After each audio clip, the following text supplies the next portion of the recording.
नमस्कार प्रेक्षक हो, आपण पाहत आहात अति व्हायरल न्यूज चॅनल। आज आपण जी बातमी पाहणार आहोत ती ऐकून कोणाच्याही अंगावर शहारे येतील।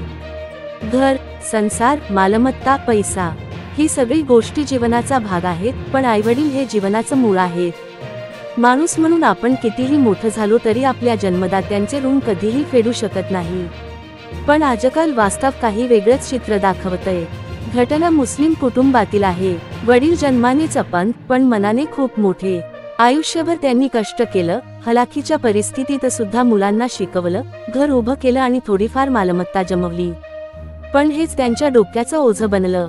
त्यांचा मुलगा एवढ्या थराला गेला की वडिलांच्या नावावरची मालमत्ता स्वतःच्या नावावर करून घेण्यासाठी त्याने त्यांना धमक्या दिल्या, त्रास दिला।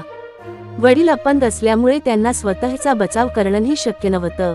शेजाऱ्यांनी सांगितलं की मुलगा वारंवार वडिलांवर दबाव टाकत होता, ही मालमत्ता माझ्या नावावर कर, नाहीतर तुला घराबाहेर काढीन।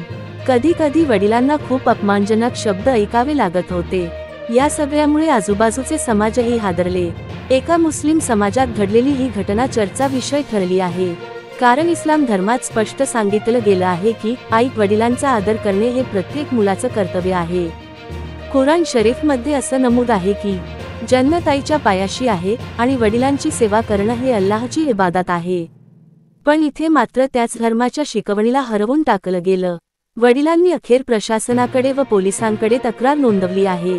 त्यांनी म्हटलं आहे की माझं आयुष्यभराचं कष्टाचं घर, माझी जमीन, माझी संपत्ती ही मी माझ्या घामाने उभी केली, पण मला माझा मुलगाच लुटत आहे। न्याय मिळाला पाहिजे। स्थानिक नागरिकांनी देखील यावर जोरदार प्रतिक्रिया व्यक्त केली। अनेक जण म्हणाले, आज मुलगा बापाला त्रास देतोय, उद्या असाच इतर कुणी करेल तर समाजात विश्वास उरणार नाही। पालकांचा अपमान करणाऱ्याला कडक शिक्षा झाली पाहिजे। मित्रांनो, ही घटना आपल्याला एक मोठा संदेश देते।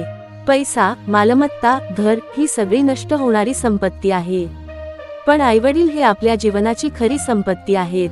त्यांच्या आशीर्वादाशिवाय कोणाचंही आयुष्य सुखाचं होत नाही। म्हणूनच आपण एकत्र येऊन अशा घटनांचा निषेध करायला हवा।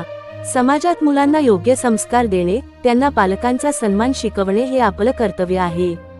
ही घटना ऐकून तुमचं हृदय पिळवटून गेलं असेल। तुम्हाला काय वाटतं, पालकांचा अपमान करणाऱ्याला कडक शिक्षा व्हायला हवी का? माणुसकी मोठी की मालमत्ता मोठी?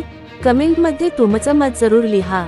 व्हिडिओला लाईक करा, शेअर करा आणि आमच्या चॅनलला सबस्क्राईब करायला विसरू नका।